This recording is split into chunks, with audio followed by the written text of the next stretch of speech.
Hey, what's up guys? How y'all doing today? Hopefully everyone's having a good day, and hopefully you guys are getting lucky if you're pulling for Shamira.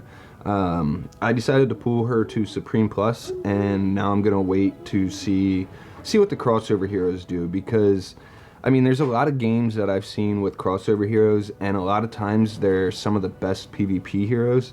So I really want to wait before I would spend any of my diamonds on rate up recruits, because I think we're going to need diamonds to buy dimensional hero tickets or whatever. Something along those lines is what I'm assuming is going to be the deal. So we're gonna wait a little bit before we make her any stronger and test her out in PvP.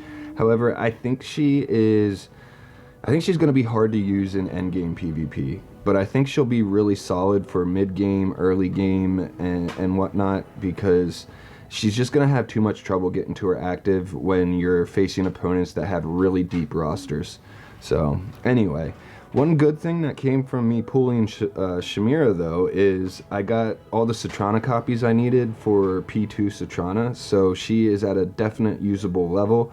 And I also got the last copy I needed of Igor for P3. So my team's getting really, it's really getting up there in strength and is able to compete way better than it was before. So let me pull up some of these fights with Satrana and talk about what's going on. So this is going to be the first fight that we check out, and our team consists of Dunliner, Bonnie, Satrana, Athalia, and Igor, and we're fighting a Athalia, Callan, Dunliner, Syrian, Ludovic team. Full P4 enemy team, so very strong. It's the team we've been fighting for past couple of videos. I suspect he's going to probably change his team soon, because my team's starting to get a lot of wins against it. So let's hit replay, and let's also use these new replay features that they gave us. It's pretty cool. So we'll pause it right there real quick, because I wanted to point out these little flames that are going around my heroes, and those are the sparks granted from Satrana, if you didn't know that already. And the way you get these on all your heroes is by placing them within at least 2 tiles of Satrana. If they're more than that far away, they won't get the sparks, and it makes the team a lot weaker than it should be. So, and then the other thing about these sparks is once heroes on my team with sparks hit the enemy heroes, I think it takes three times of them taking damage from 3 different heroes, and they'll catch flame, and they'll be taking dot damage for the rest of the battle, whether Satrana's alive or dead. So let's go ahead and hit continue, and yeah, you'll see here. I'm gonna pause it when it gets to the right moment, and hopefully right there.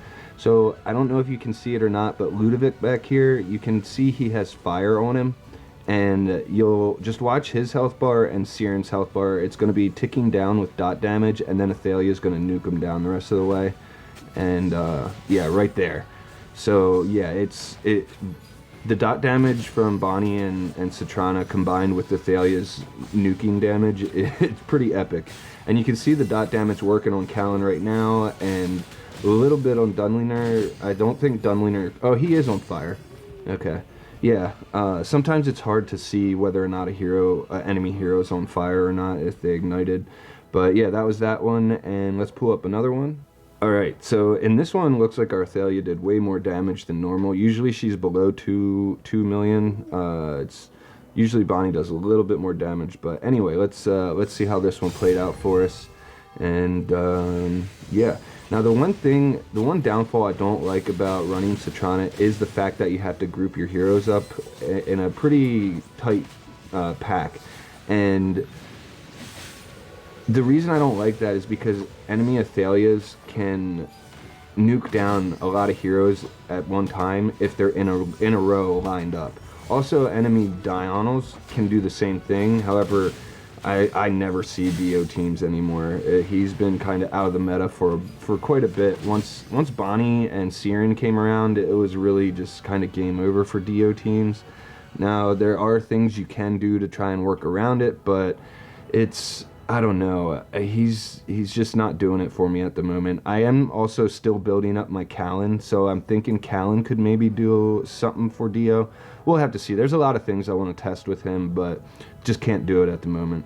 Anyway, that was that fight. Let's watch one more, and then we might just call it a day. All right. So for the last fight, we are going to just go ahead and hit replay, and we'll see what happened. I think Siren gets an active off in this one, and that's really the only way my team loses, if Siren gets an active off and early kills my Igor, because it seems like we've hit that break point in Paragon power that we can finally pretty much always get the win as long as it's Igor's left with like the enemy Dunliner and enemy Callan.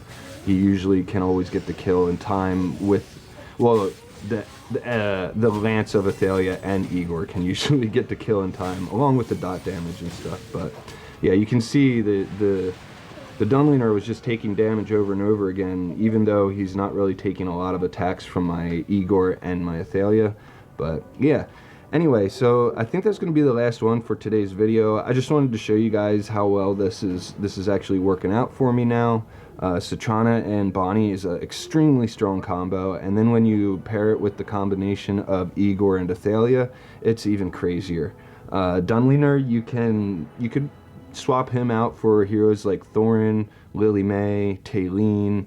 You could probably use Freyesto. You can use a lot of different heroes. It's just, you have to remember, if you're not using Lily or Dunliner, you're gonna have to really think about how you can avoid getting nuked down by like a Siren active, or you know, things like that. So it's just something you got to keep in mind. And Shamira is going to be, she's going to be interesting. We're going to test her out in the future coming up. I'd really like to get her to at least like Paragon 1 or something like that, and we still have like 20 some days left on her banner, so it should give me plenty of time to get a couple more copies and at least get close to Paragon, and then we can really start doing some tests with her and see if she can possibly have some potential.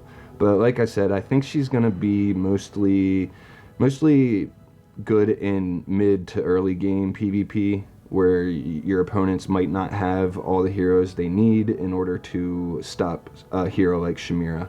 So yeah, anyway, quick reminder, loot bar link is in the description if you want cheaper dragon crystals than you can get in game, and you also get extra dragon crystals with your purchases. So yeah, keep that in mind. Also, save your diamonds for the crossover heroes, because they could really be good in PvP. We'll have to see and wait and find out. But anyway, that's going to be it, guys. I really hope you enjoyed this one. Please like and subscribe, and I'll see you guys in the next one. I really like brownies, yeah. It's yummy.